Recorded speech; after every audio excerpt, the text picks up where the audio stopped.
LA 침례교회 주일 오전 예배에 함께 참석하신 모든 분들을 주님의 이름으로 환영합니다.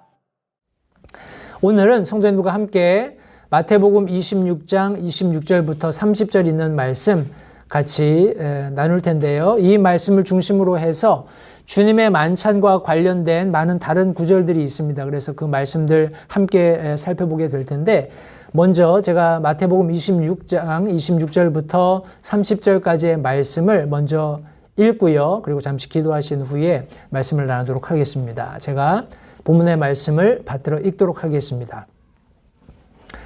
그들이 먹을 때에 예수님께서 빵을 집으사 축복하시고 그것을 떼어 제자들에게 주시며 이르시되 받아서 먹으라, 이것은 내 몸이니라 하시고, 또 잔을 집으사 감사를 드리시고 그들에게 주시며 이르시되 너희는 다 그것을 마시라, 이것은 죄들의 사면을 얻게 하려고 많은 사람을 위하여 흘린 나의 피 곧 새 상속 언약의 피니라.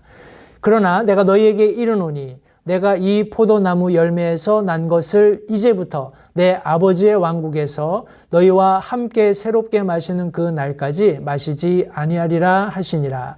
그들이 찬송 하나를 부른 뒤 올리브 산으로 가니라. 우리 마태, 마가, 누가복음, 우리 흔히 얘기하는 공관복음 안에 주님의 만찬에 관한 말씀이 기록되어 있는데, 특별히 우리 요한복음에는 기록되어 있지 않아요. 그런데 이 주님의 만찬과 관련된 규례가 고린도전서에 다시 한번 언급이 되고 있습니다. 해서 제가 마태, 마가, 누가복음 그리고 고린도전서 11장에 있는 내용의 말씀들을 가지고 오늘 주님의 만찬, 우리 오늘 주님의 만찬이 있기 때문에 지난 시간에는 제가 성경적인 침례에 관해서 말씀드렸고, 오늘은 주님의 만찬에 관해서 오늘 성도님들과 함께 말씀을 나누도록 하겠습니다. 잠시 기도하시고 함께 말씀을 나누도록 하겠습니다. 살아계신 아버지 하나님, 감사합니다. 오늘 복된 주일 사랑하는 성도들과 함께 한자리에 모여 살아계신 하나님 앞에 참 예배하는 과정 가운데 특별히 하나님의 말씀을 함께 나누는 이 귀한 시간으로 인해서 하나님께 감사를 드립니다. 성령 하나님께서 특별히 우리가 다루게 될 주제, 주님의 만찬이 무엇인지를 하나님의 말씀을 통해서 우리에게 가르치시기 원하고, 우리가 들려진 말씀에 따라서 바른 진리의 말씀을 마음에 받고 그 들려진 말씀에 따라서 우리의 삶을 바르게 살 수 있는 힘과 능력을 하나님께서 더해 주시고, 또 결단을 겸하여서 우리의 삶을 하나님 앞에 온전히 다시 한번 재헌신하는 귀한 시간 될 수 있도록 주님 도와주시기 원합니다. 말씀 전하는 자의 입술을 하나님께서 주장해 주시기 원하고, 전하는 자나 듣는 자가 한 가지로 하나님의 영에 사로잡히며 하나님께서 밝히 드러내 보여주시는 진리를 깨달아서 알 수 있는 귀한 이 복된 시간 될 수 있도록 주님 도와주시기를 다시 한번 간절히 바라옵고 예수님의 귀하신 이름으로 기도했습니다. 아멘. 앞서 설명드린 대로 이 주님의 만찬에 관해서는 마태복음, 마가복음, 누가복음, 우리 공관복음에 공이 기록되어 있고, 사도 바울이 고린도 교회에 편지하면서 고린도 교회가 잘못 행하고 있는 주님의 만찬 행위를 책망하면서 바른 우리 주님의 만찬이 무엇을 의미하는가 하는 내용을 거기 기록해 놓고 있습니다. 해서 이 여러 가지 말씀들을 우리가 함께 나누게 될 텐데, 제가 이런 생각을 했어요. 우리 지난 시간에 성경적인 침례에 관해서도 말씀드렸던 것처럼 주님의 만찬에 관해서도 여러 가지 다른 해석이 있고 다른 방법으로 사람들이 침례를 베풀기도 하고 주님의 만찬을 나누기도 합니다. 그런데 성도님들, 이런 생각 해보셨어요? 왜 성경대로 하는 것이 중요할까? 왜 우리가 성경대로 하는 것을 고집하는가? 이렇게 하면 조금 더 편할 수 있는데, 이렇게 하면 더 많은 다양한 사람들의 의견을 존중해서 그 사람들을 포용할 수 있는데, 왜 굳이 우리가 성경대로만 해야 하는가? 성도님들, 답은 하나입니다. 성경이 저와 여러분들의 삶에 있어서 최종 권위가 되어야 하기 때문에 그래요. 내 삶, 그리고 내가 가지고 있는 교리, 닥트린, 이 모든 양립하고 있는 내 생각과 내 삶의 최종 권위가 성경이 되어야 하기 때문에 성도님들 우리가 성경대로 하는 것을 고집하는 겁니다. 다시 한번 성도님들 성경이 얼마나 중요한가, 하나님의 말씀이 얼마나 중요한가 하는 것을 성도님들 확신하시기 바랍니다. 우리가 말씀을 타협하기 시작하면 우리의 삶에 타협할 수 있는 문들이 활짝활짝 열립니다. 그것을 조심하지 않으면 우리 예수님께서 말씀하신 것처럼 넓은 문으로 들어가서 넓은 길로 가는 사람들은 패망에 이르게 될 뿐이라는 것을 우리가 몸으로 경험할 수밖에 없어요. 우리는 힘써서 좁은 문으로 들어가야 합니다. 성경대로 해야 하는 이유는 우리의 최종 권위가 하나님의 말씀이어야 하기 때문이다라는 것을 기억하시고요. 제가 지난 시간에 말씀드렸던 성경적인 침례, 그리고 오늘 함께 살펴보게 될 주님의 만찬, 이 두 가지 예식에 대해서 우리 제가 나중에 다시 한번 기회가 되면 한 번 더 설명을 드리겠습니다만, 우리 침례 교도들이 가지고 있는 한 17가지 특징들, 그죠? 베프티스트라는 그 영어 단어의 첫자들을 따서 한 7, 8가지 정도 특징이 있는데 그것을 다시 말씀드리겠는데, 그 중에 하나가 뭐냐 하면 two ordinance입니다. 두 가지 예식이 있다라는 거예요. 교회에 주신 예식은. 그런데 이 예식, 하나님께서 교회에 이것을 지키고 행해라 라고 말씀하셨을 때 예식이 가지는 3가지 특징이 있습니다. 그것이 뭐냐 하면, 먼저 주님이 명령하셔야 돼요. 주님께서 이것을 지키고 행해라 라고 하신 명령이 있을 때 우리가 그것을 교회에 주신 예식으로 받아들입니다. 그리고 두 번째가 뭐냐 하면, 주님이 그것을 직접 실천하셨어요. 주님께서 명령하셨을 뿐만 아니라 주님께서 그것을 몸소 행하셨습니다. 지난 시간에 살펴보았던 침례도 마찬가지죠. 예수님께서 직접 침례 요한이, 아니 예수님께 내가 침례를 받아야 하는데 예수님께서 어떻게 내게 침례를 받으러 오십니까? 할 정도로 어떤 신분적인, 포지션적인 그런 부분에 있어서 예수님께서 더 월등하시지만 친히 침례를 베풀라고 명령하셨을 뿐만 아니라 그것을 몸소 침례 요한에게 받으심으로써 이 침례를 인정하시는 그런 말씀을 우리가 지난 시간에 살펴보았습니다. 마지막은 예수님께서 명령하셨고 그것을 예수님이 몸소 실천하셨을 뿐만 아니라 주님의 제자들이 그것을 지속했을 경우에 우리가 그것을 교회에 주신 예식으로 알고 교회에서 행하는 겁니다. 그래서 교회가 지속하는 것.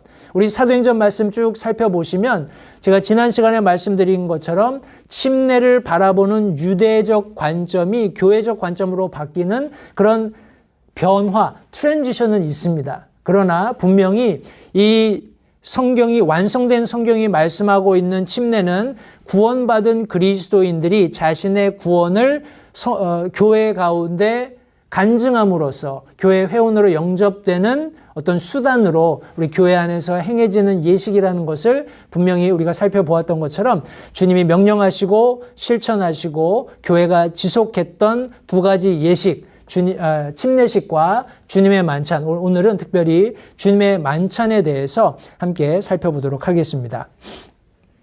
특별히 주님의 만찬은 제가 앞서 잠시 언급했지만 성도님들 자격 조건이 있습니다. 침례에도 자격 조건이 있죠. 침례에도 자격 조건이 있고 주님의 만찬을 함께 나눌 때에도 자격 조건이 있습니다. 이것은 교회가 정한 것이 아니라 하나님께서 말씀에 기록해 놓으셨기 때문에 우리는 하나님의 말씀을 존중하는 것이 맞고 성경이 최종 권위라면 하나님께서 두신 제약을 우리가 절대로 파기해서는 안 됩니다. 그죠? 임의로 우리가 조정해서도 안 돼요. 해서 침례를 받는 자격 조건은 교회에 오래 다니거나 열심히 충성하고 봉사하고 그런 것이 아니라 예수님을 개인의 구주로 영접하여 구원받은 사람에 한해서 그런 분명한 구원의 확신을 가진 사람이 회중 앞에 간증하는 겁니다. 내가 예수님을 개인의 구주로 영접했고 내가 예수님과 함께 죽고 그분이 다시 올 때 나를 일으켜 세우실 그런 분명한 부활의 그런 확신이 있습니다 하는 간증을 교회 앞에 할 때 침례에 순종할 수 있는 자격을 얻게 된다라고 말씀드렸어요. 이 주님의 만찬은 이 구원받고 침례에 순종해서 교회의 회원으로 영접된 교회의 회원에 한해서 우리 주님의 만찬을 나눌 수 있게 됩니다. 이런 특징이 있다는 것을 기억하시고 모르겠습니다. 제가 부연해서 뭐 다른 교회나 다른 교파나 뭐 그런 곳에서 어떻게 침례를 행하고 뭐 세례라고도 하죠. 침례를 행하고 주님의 만찬을 나누는가는 다 설명드리지 않겠습니다만 우리 성경대로 믿는 우리 침례교회 성도들은 이런 분명한 침례와 주님의 만찬에 이런 조건들이 있다라는 것. 우리 이 주님의 침례나 주님의 만찬을 함께 나누는 부분에 있어서 두 가지 분명한 전제 조건이 있다라는 것을 다시 한번 말씀드리고요. 주님의 만찬의 경우에는 성경에 달리 이 주님의 만찬을 얼마나 자주 해야 된다 이렇게 언급된 부분이 없습니다. 그런데 우리가 사도행전을 쭉 살펴보면 초대교회 성도들은 만날 때마다 주님의 만찬을 했어요. 그리고 특별히 주님의 날, 주일날 함께 모일 때는 성도들이 335 자기가 그 주님의 만찬 나누는 그런 누룩이 들지 않은 떡, 빵, 그리고 포도즙을 가지고 직접 와서 그것을 함께 나누는 그런 모습을 성경에서 볼 수 있습니다. 그런데 오늘날은 그렇게 대부분의 교회들이 하지 않고 저희 교회 같은 경우에는 한 달에 한 번 합니다. 매월 첫째 주일 우리가 주님의 만찬을 나누고요. 어떤 교회는 격월로, 어떤 교회는 뭐 분기별로, 어떤 우리 교회에서는 뭐 상반기, 하반기 혹은 애뉴얼로 1년에 한 번 뭐 이렇게 주님의 만찬을 합니다. 이것은 교회의 형편에 맞추어서 뭐 할 수 있도록 그렇게 하나님께서 자유를 주셨다고 우리가 생각을 하고 개교회들이 그렇게 우리 주님의 만찬을 진행합니다. 그러나 저희 교회는 매월 첫째 주일 주님의 만찬을 나눈다고 성도님들 아시면 좋겠습니다. 해서 오늘 특별히 주님의 만찬과 관련해서 그것이 무엇을 의미하는지 함께 살펴보겠습니다. 읽었던 마태복음 26장 26절부터 28절까지 말씀해 보시면 그들이 먹을 때 예수님께서 빵을 집으사 축복하시고 그것을 떼어 제자들에게 주시며 이르시되 받아서 먹으라 이것은 내 몸이니라 하시고 또 잔을 집으사 감사를 드리시고 그들에게 주시며 이르시되 너희는 다 그것을 마시라 이것은 죄들의 사면을 얻게 하려고 많은 사람을 위하여 흘린 나의 피 곧 새 상속 언약의 피니라 성경이 말씀하고 있습니다. 우리 요한복음에서도 이와 유사한 말씀을 예수님께서 제자들이 아니라 예수님을 따르려고 모인 무리에게 하셨던 적이 있어요. 내 살을 먹고 내 피를 마시지 않으면 너희가 나와 아무 상관이 없다. 이런 말씀을 했을 때 많은 사람들이 야 어떻게 우리가 사람의 살을 먹을 수 있냐. 이건 너무 어렵다 하고 많은 사람들이 떠났던 그런 경우들이 우리 복음서에 기록되어 있습니다. 그런데 이 날은 특별히 예수님께서 자신의 12 제자들을 모아 놓으시고 그들과 유월절 만찬을 드시는 자리에서 이렇게 특별히 예수님의 찢기실 살과 흘리실 보혈을 기념하는 이런 일을 행하시고 그들에게 말씀하신 것이기 때문에 제자들이 그때 예수님께서 하신 말씀을 100% 이해하지는 못했지만 예수님께서 앞으로 하셔야 할 사역의 어떤 실상인 거죠. 실제적으로 예수님께서 자기의 몸을 찢기실 것, 상하실 것, 그리고 피를 흘리실 것을 함께 기념하는 귀한 자리에 있게 된 것을 성경이 말씀하고 있습니다. 이 말씀 속에서 특별히 예수님께서 말씀하신 두 가지 자신의 찢기신 살, 상하시게 될 몸, 그리고 흘리신 피, 우리가 보혈이라고 얘기합니다. 귀중한 피이기 때문에 보혈이라고 우리가 이야기하는데 이 두 가지를 설명하시면서 이 두 가지를 기념하도록 예수님께서 명령하셨고 제자들이 그것을 행했습니다. 때문에 우리 교회가 초대 교회들이 해왔던 것처럼 예수님께서 명령하시고 실천하신 것을 오늘날도 동일하게 지키고 있다는 것을 성도님들 기억하시기 바랍니다. 우리 예수님께서 실제적으로 몸을 상하시고 피를 흘리신 장면들은 우리 복음서에 잘 기록되어 있습니다. 그런데 제가 스크린에는 다 올려놓지 않았습니다만 제가 마태복음 27장 26절부터 34절까지 그리고 나머지 몇 절의 말씀들을 통해서 예수님이 실제적으로 찢기시고 피 흘리시는 장면을 읽어드리도록 하겠습니다. 마태복음 27장 26절부터 있는 말씀인데 제가 말씀을 읽을 때 성도님들 그 상황을 찬찬히 한번 머릿속으로 그려보시기 바라요. 제가 방금 읽었던 마태복음 26장 우리 26절부터 28절까지 이것은 받아 먹어라, 이것은 내 살이다, 받아 마셔라, 이것은 내가 흘릴 피다라고 말씀하셨을 때 예수님께서는 이미 앞으로 당신에게 일어나실 일들을 알고 계셨어요. 제자들은 100% 이해하지 못했지만 예수님은 이미 당신이 당하셔야 할 육신적인 고통을 다 알고 지금 말씀하시는 겁니다. 그 고통이 어떠한지를 한번 들어보십시오. 마태복음 27장 26절 말씀에 이에 그가 바라바라는 그들에게 놓아주고 예수님은 채찍질하고 십자가에 못 박게 넘겨주니라. 이에 총독의 군사들이 예수님을 데리고 공동 집회장으로 들어가 군사들의 온 부대를 그분께로 모으고 그분의 옷을 벗기고 주홍색 긴 옷을 그분께 입히더라. 그들이 가시나무로 관을 엮어 그분의 머리에 씌우고 갈대를 그분의 오른손에 쥐어주며 그분 앞에서 무릎을 꿇고 그분을 조롱하여 이르되 만세 유대인들의 왕이여 하고 그분께 침을 뱉으며 갈대를 빼앗아 그분의 머리를 치더라. 그들이 그분을 조롱한 뒤에 그분에게서 그 긴 옷을 벗기고 그분에게 그분의 옷을 입혀 십자가에 못 박으려고 그분을 끌고 나가니라.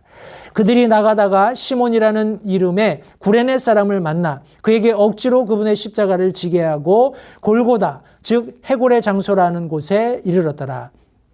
그들이 쓸개를 섞은 식초를 그분께 주어 마시게 하였더니 그분께서 그것을 맛보시고 마시려 하지 아니하시더라. 46절 말씀입니다. 9시쯤 예수님께서 큰 소리로 외쳐 이르시되 엘리 엘리 라마 사박다니 하시니 이것은 곧 나의 하나님이여 나의 하나님이여 어찌하여 나를 버리셨나이까 라는 말이라. 48절 즉시 그들 중에 한 사람이 달려가서 해면을 가져다가 식초에 적셔 갈대에 달아 그분께 주어 마시게 하거늘. 50절 말씀에 예수님께서 다시 큰 소리로 외치시고 숨을 거두시니라 성경이 기록하고 있습니다. 이 동일한 내용의 말씀은 마가복음, 누가복음 그리고 요한복음에 공히 기록되어 있습니다. 성도님들 보십시오. 예수님께서 제자들과 마지막 만찬을 하시면서 자기 자신의 찢기실 살 그리고 흘리실 피를 기념할 것을 말씀하셨어요. 성도님들 예수님께서 십자가에 달리신 그 장면은 참으로 참혹하기 이를 데 없습니다. 제가 오래전에 예수님의 십자가의 그런 사건을 좀 구체적으로 묘사드린 적이 있습니다만 우리 로마 군사들이 사람들을 매질할 때 치는 그 회초리에는 성도님들 그 회초리 그 가죽으로 만든 끈 끝에 쇠 조각, 유리 조각 혹은 돌 조각을 여러 개 끼워서 사람을 때리는 그런 아주 참혹한 그런 매질을 했습니다.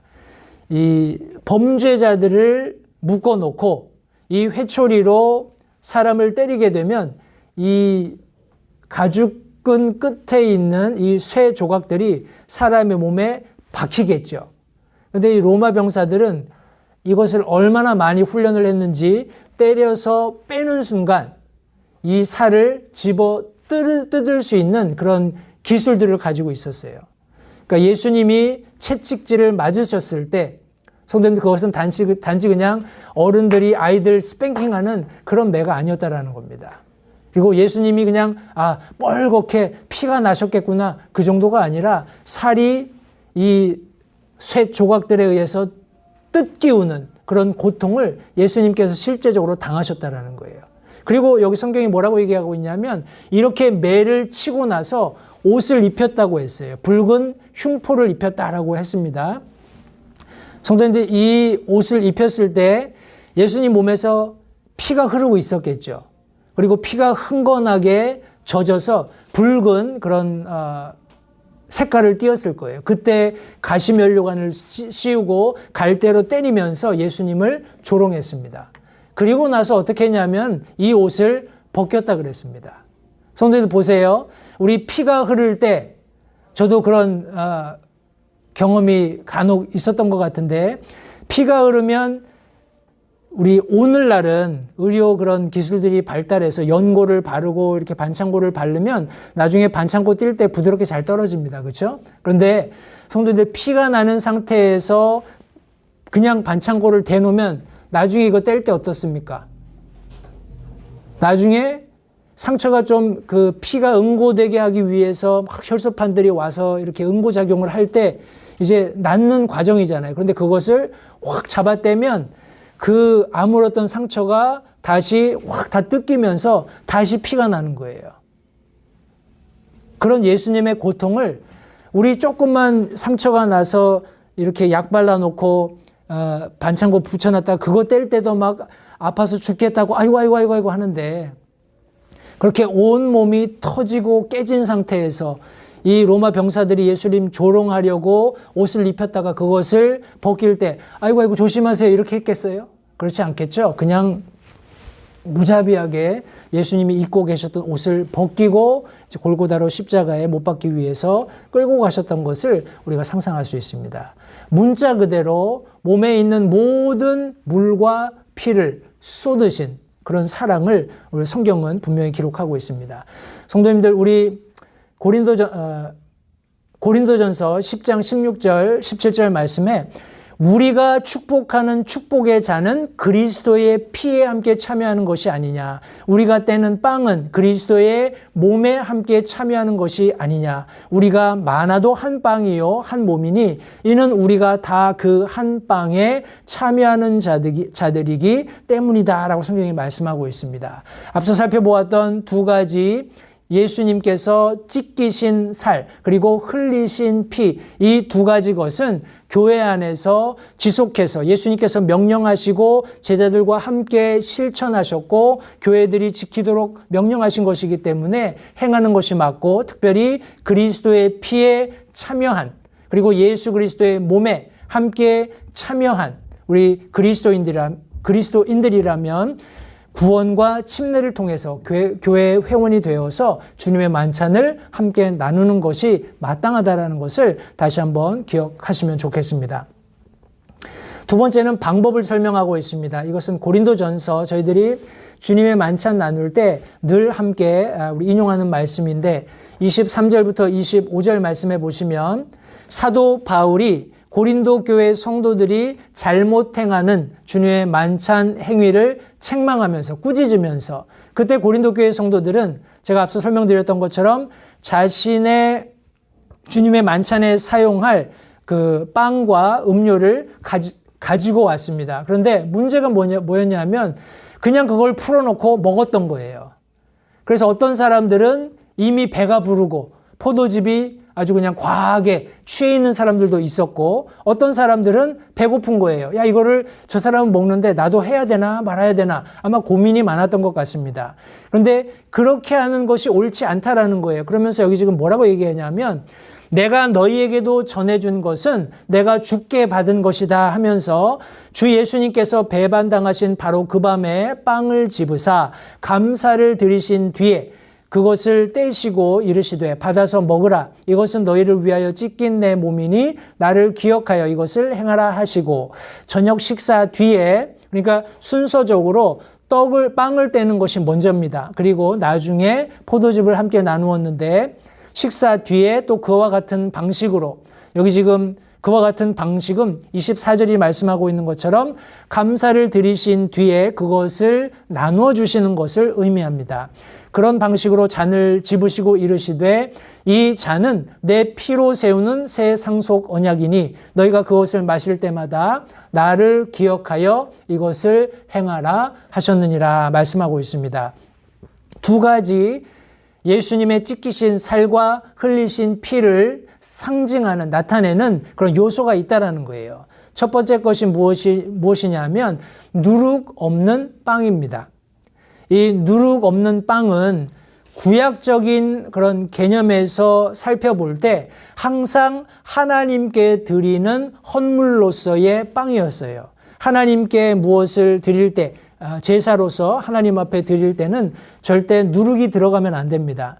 누룩이 들어가지 않은 빵을 기름을 섞어서 만들거나 혹은 납작하게 구워서 기름을 바르는 그런 방식으로 하나님 앞에 우리 제사 드릴 때 하나님 앞에 드렸던 것을 성경이 말씀합니다. 그런데 신약으로 넘어오면 이 누룩 없는 빵은 우리 교리를 의미할 때 이 누룩이 없는 빵이 많이 사용이 됩니다. 그래서 예수님께서 그 바리새인들이 가지고 있는 아주 사특한 그런 교리들을 우리 제자들이 주의하라고 여러 차례 누룩 없는 빵과 관련되어서 설명하셨던 적이 있습니다. 성도님들 기억하십시오. 우리 믿는 그리스도인들은 우리 뭐라고 할까요?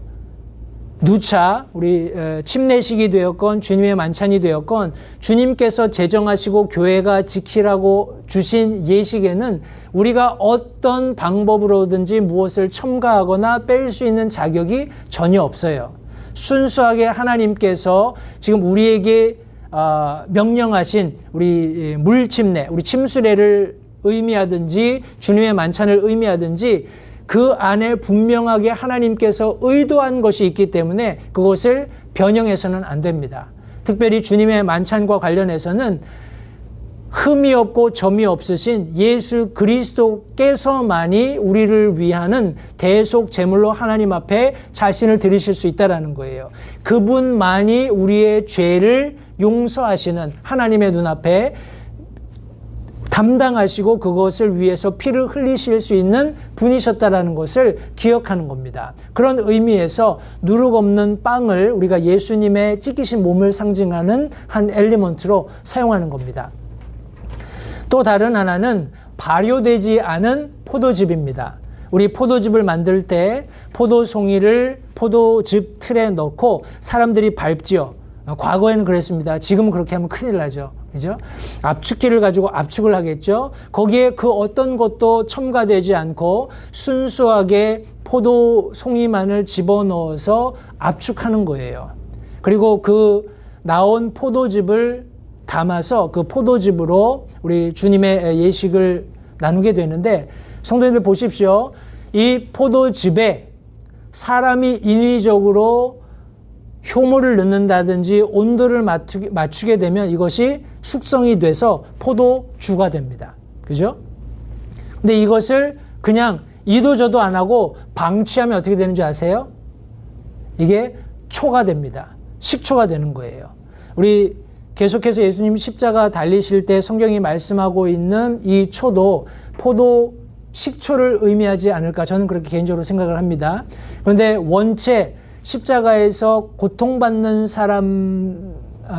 사람들에게 어떤 해융의 우리 스펀지 같은 곳에 이것을 적셔서 입에 대게 했다라는 것은 그만큼 아주 우리 성경에는 몰약 혹은 우리 담즙 엄청 쓰잖아요. 저 쓸개는 안 먹어봐서 모르겠습니다. 그런데 그 쓰기가 이루 말할 데가 없고 입에 들어가면 뭐 막 아주 사람이 혼미할 정도로 그렇게 강한 그런 맛을 내는데 그 쓸개를 몰약을 탄 포도 식초라고 했어요. 그것을 예수님께서 받기를 거절하셨다. 다시 말해서 하나님께서 당신에게 당하라고 하신 육신적인 모든 고통을 그냥 말 그대로 몸소 당하신 겁니다.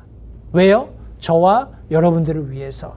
그리고 그 몸에 있는 모든 피를 저와 여러분들을 대속하시는 하나님 앞에 드릴 피로 헌신하시기 위해서 모두 흘리셨다라는 것을 성경이 말씀하고 있습니다.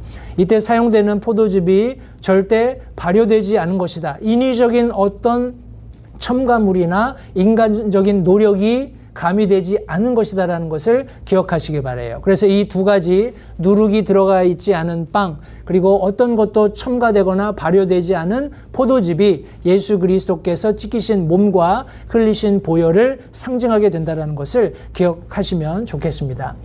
고린도전서 11장 18절부터 19절, 무엇보다 먼저 너희가 교회에 함께 모일 때 너희 가운데 분쟁이 있다는 것을 내가 듣고 부분적으로 그것을 믿노니, 인정받는 자들이 너희 가운데 밝히 드러나려면 너희 가운데 반드시 이단 파당도 있어야 하느니라. 잘못 믿는, 성경을 왜곡하는, 곡해하는 그런 부류들이 교회 안에 섞여 있으면 진리가 분명하게 더 드러날 수 있다는 그런 의미입니다. 지금 주님의 만찬과 관련해서 33절, 34절에 그러므로 내 형제들아 너희가 먹으려고 함께 모일 때에 서로 기다리라. 주님의 만찬을 교회가 함께 같은 자리에서 나눌 것을 말씀하면서, 만일 누구든지 시장하거든 집에서 먹을지니 이것은 너희가 함께 모여 정죄에 이르지 아니하게 하려 함이라. 남은 일들은 내가 가서 질서 있게 세우리라 말씀하셨습니다. 성도님들, 우리 교회는 특성상 이제 적어도 세 우리 사역이 함께 공존합니다. 스페니시 미니스트리가 있고, 그리고 영어 사역이 있고, 우리 여기 지금 한인 사역이 함께 모이고 있습니다. 이런 특성상 부득이하게 저희들이 스페니시 그리고 영어 그리고 한인 사역이 따로 주님의 만찬을 나누고 있습니다만, 이제 저도 개인적으로 할 수 있다면 한 석 달에 한 번 정도는 우리가 같이 전체 우리 주님의 만찬할 때는 오전에 같이 모이거든요. 그래서 주님의 만찬을 하는데 간혹 목사님이 스케줄을 바꾸셔서 예배 끝날 때 할 때가 있어요. 그럴 때는 조금 곤혹스럽지만, 그렇지 않을 경우에는 우리 예배 시작할 때 주님의 만찬을 하시는 것이 제가 정확하게 컨펌이 되면 석 달에 한 번 정도는 우리 한인 예배도 같이 가서 주님의 만찬을 교회적으로 같이 들고 그리고 와서 이렇게 함께 말씀 나누는 그런 시간을 가졌으면 좋겠다는 생각을 제가 가지고 있습니다. 그냥 참고하시고요. 이제 주님의 만찬을 나누는 이유를 함께 살펴보겠습니다. 우리 고린도전서 11장 26절, 이는 너희가 이 빵을 먹고 이 잔을 마실 때마다 주의 죽으심을 그분께서 오실 때까지 보이기 때문이다 하고 여기 성경에 말씀하고 있습니다. 여기 예수님께서 궁극적으로 제자들과 함께 다락방에 모여서 유월절 유월 절기를 지내면서 주님의 만찬 나누실 때 이 제자들에게 가르치시고 싶었던 것은, 예수님께서 요한복음 3장 16절이 요약하고 있는 것처럼 얼마나 이 세상을 사랑하냐 하는 것이에요. 예수님께서 가지고 계신 창조주로서 피조물들을 향한, 특별히 하나님께서 친히 창조하신 사람들을 향한 사랑과 헌신이 얼마나 크고 위대한가 하는 것을 가르치시기 위함입니다. 뿐만 아니라 예수 그리스도께서 교회의 중심이시다라는 것을 가르치고 계신 거예요. 예수님께서 교회의 중심이 되실 수밖에 없는 이유 중에 하나는 그분께서 친히 자신의 몸을 찢기심으로, 자신의 보혈을 흘리심으로 하나님께서 요구하시는 모든 인류의 죄값을 이미 지불해 놓으셨기 때문에 그래요. 그것을 믿는 사람들이 물 침례를 통해서 가시적인 교회의 구성원들이 된 그 교회에 예수님께서 주인이 되시는 것은 너무나 마땅한 일입니다. 따라서 예수님께서 자신의 사랑 그리고 자신의 헌신을 겸해서 이 교회의 중심이 되신다라는 것을 지금 가르치시고 계신 것입니다. 더불어서 고린도전서 11장 26절 말씀은 분명하게 예수님께서 다시 오실 것을 말씀하고 있어요. 예수님께서 재림하신다라는 것, 예수님께서 반드시 나를 다시 데리러 오실 것이라는 것을 분명하게 말씀해 주고 있는 겁니다. 성도님들 기억하십시오. 우리 흔히 천주교회 가면 뭐 미사하고 또 우리 뭐라고 하나요? 제가 지금 단어가 갑자기 생각이 안 나는데, 이제 사제가 축사하면 나누는 떡이 예수님의 살로 변하고 포도주가 우리 화채설, 피로 변한다. 뭐 이렇게 이야기를 합니다. 그러나 그것은 우리가 지금 살펴보는 어떤 말씀 속에도 근거하지 않는 저들이 만들어낸 그런 교리일 뿐이에요. 앞서 설명드린 대로 침례가 되었건 주님의 만찬이 되었건 성경이 가르치시고 있는 것대로 우리는 행할 의무가 있어요. 그것을 어떤 부분도 변개시킬 수 있는 자격도 없고 그런 조건도 우리가 갖추지 않았습니다. 왜냐하면 피 흘리신 분, 찢기신 분은 예수 그리스도시고 그분이 명령하셨고 실천하셨고 교회가 지키는 것은 너무나 마땅하고 당연한 것이기 때문에 그렇습니다. 우리가 주님의 만찬을 나누면서 먹게 되는 빵, 그리고 나누게 되는 잔은 예수 그리스도께서 나를 위해서 죽으셨다. 그분이 찢기시고 그분이 흘리신 살, 그것을 의미할 뿐만 아니라 예수 그리스도께서 반드시 나를 데리러, 나를 위해서 죽으셨을 뿐만 아니라 다시 살아나셨고 요한복음 우리 14장 말씀처럼 다시 나를 데리러 오시겠다고 약속하신 그분께서 반드시 오신다라는 것을 선명하게 드러내주는 교회 예식이라는 것을 성도님들 다시 한번 기억하시면 좋겠습니다. 마태복음 26장 29절 그러나 내가 너희에게 이르노니 내가 이 포도나무 열매에서 난 것을 이제부터 내 아버지의 왕국에서 너희와 함께 새롭게 마시는 그날까지 마시지 아니하리라 하시니라. 성도님들 예수님께서 부활하십니다. 부활하시고 이제 재림하셔요. 예수님께서 다시 오십니다. 그런데 한 가지 더 놀라운 말씀은 우리 마태복음 26장 29절 말씀이 내가 내 아버지의 왕국에서 이 만찬을 다시 들겠다라는 거예요. 이것이 어린 양의 혼인잔치입니다. 어린 양의 혼인잔치에 초대받은 사람이 복된 이유가 성도님들 바로 그겁니다. 우리는 여기서 인위적으로 예수님의 살을 의미하는 또 피를 상징하는 그런 빵과 포도즙을 나누면서 주님의 죽으심과 주님의 다시 오심을 우리 끊임없이 되뇌입니다. 그런데 우리가 이날 주님과 함께 한 상에서 먹고 마실 때 저분이 나를 위해서 찢기신 분이야. 저분이 나를 위해서 뭐라고 얘기하나요? 어떤 색깔과도 비교할 수 없는 그런 죄를 씻기 위해서 보혈을 흘려주신 바로 그분이야 하는 감사와 찬양이 나는 환희의 그런 장소가 될 거라는 말입니다. 성도님 이날이 기대가 되시나요? 이날을 기대하면서 우리가 주님의 만찬을 나누는 겁니다. 그런데 한 가지 유의해야 될 것이 있습니다. 제가 여러 차례 강조합니다만 침례가 되었건 주님의 만찬이 되었건 성경은 어떤 사람이 우리 침례에 적합한지 어떤 사람이 주님의 만찬에 적합한지를 설명하고 있어요. 그런데 특별히 주님의 만찬을 우리가 나누는 시점에 있어서 고린도전서 11장 27절부터 30절은 이렇게 경고하고 있습니다.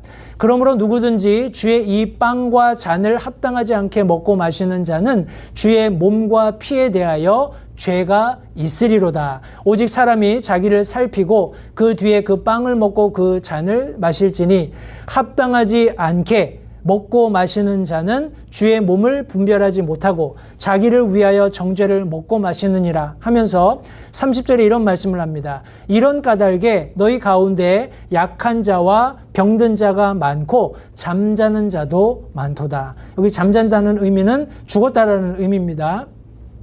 주님의 만찬을 하찮게 여기는 귀중하게 이 얼마나 의미가 있습니까? 앞서 살펴보았던 여러 가지 이 주님의 만찬이 의미하는 것을 함께 살펴보았는데 이것을 하찮게 여기고 자신의 삶을 돌아보지 못하고 주님의 찢기신 살과 흘리신 피에 내가 한 부분이다라는 것을 철저하게 각성하지 못하고 죄 가운데 살면서 여전히 그것을 하나님께 회개하지 않은 채로 주님의 만찬을 들게 되면 성도님들 병약하게 되거나 혹은 우리 심지어 죽음에 이를 수 있게 되는 것을 사도 바울이 고린도 교회에 경고하고 있다는 거예요. 따라서 성도님들 우리가 항상 주님의 만찬을 나누기 전에 항상 자기 자신을 돌아보는 시간을 갖습니다. 내가 주님의 찢기신 살에 동참한 분명한 그리스도인으로서의 내 삶은 어떠한가? 주님이 나를 위해서 보혈을 분명히 흘려주셨는데 그 크신 사랑과 은혜를 받은 내 삶은 과연 다른 사람들을 위해서 희생하면서 과연 기꺼이 주님께서 하셨던 것처럼 나 자신을 드리는 삶을 살고 있는가 돌아보는 그런 시간이 반드시 필요하다는 겁니다. 그렇게 혹시 하나님께서 생각나게 하시는 죄가 있다면 그것들을 회개하고 자기 자신을 정결하게 한 후에 주님의 만찬, 예수님께서 찢기신 살을 상징하는 우리 떡과 빵과 우리 주님의 흘리신 보혈을 상징하는 포도즙을 함께 나눔으로써 우리가 주님의 희생 그리고 주님의 다시 오심을 우리가 기념하게 되는 것입니다. 우리 마태복음 26장 읽었던 본문의 마지막 절에서는 그들이 찬송 하나를 부른 뒤 올리브산으로 가니라 성경이 말씀하고 있습니다. 성도님들이 올리브산은 예수님께서 다시 오실 산입니다. 그죠?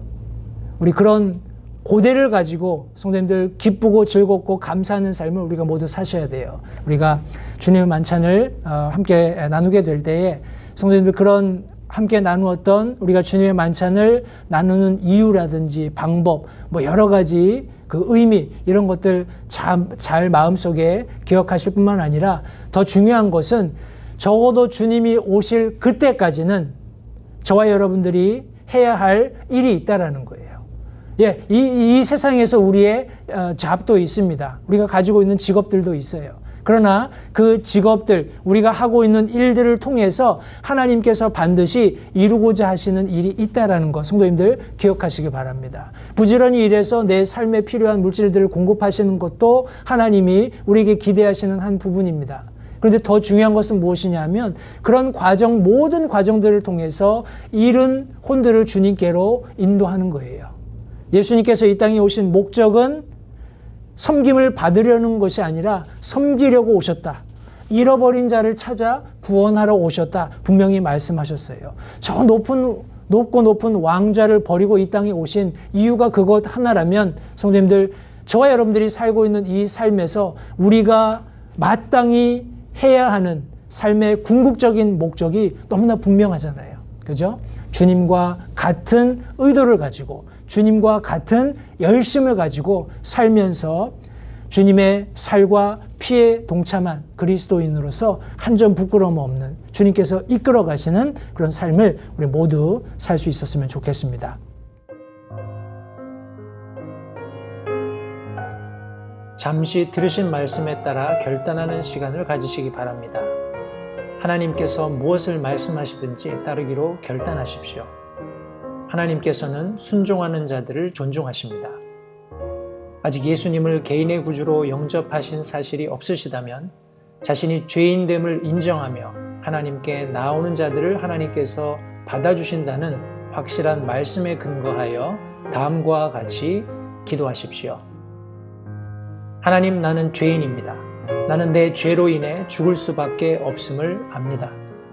그러나 예수님께서 내 죄를 위해 십자가에서 피 흘려 죽으시고 사흘 만에 다시 살아나셔서 내 죄값을 모두 지불하셨고 내게 새로운 생명을 약속하셨음을 믿습니다. 지금 이 순간 예수님을 내 마음에 모셔드립니다. 내 마음에 오셔서 나의 주와 그리스도가 되어주십시오. 예수님 이름으로 기도했습니다. 다음과 같이 기도하셨다면 여러분은 성경 말씀대로 구원을 받으셨습니다. 계속해서 주 안에서 함께 자라가는 복된 교제가 있기를 간절히 바랍니다.